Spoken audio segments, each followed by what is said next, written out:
What if being quiet isn't retreat, but the boldest act of clarity? In a world that rewards noise, choosing stillness can feel almost rebellious. But nature reminds us, winter is when life gathers strength beneath the surface. In deep winter, everything looks still. But look closer. Roots are pushing deeper. Animals are conserving energy. Seeds are resting in the dark soil, preparing for their next surge of growth. That's not inactivity. That's intelligent restoration. Yet for us humans, that stillness is often uncomfortable. We fidget, scroll, we fill the silence. We equate quiet with being unproductive. But quiet isn't the absence of movement. It's the birthplace of meaning.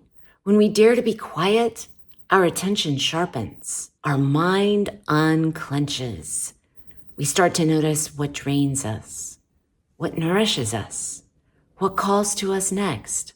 The Danish have a word for this, hygge, the warmth of contentment found in small comforts and slow moments. But real quiet asks for more than coziness. It asks for courage, the willingness to be still enough to know your own inner evidence. This season, your win is daring to go all in on quiet. Not halfway quiet, not background quiet, but real, full quiet.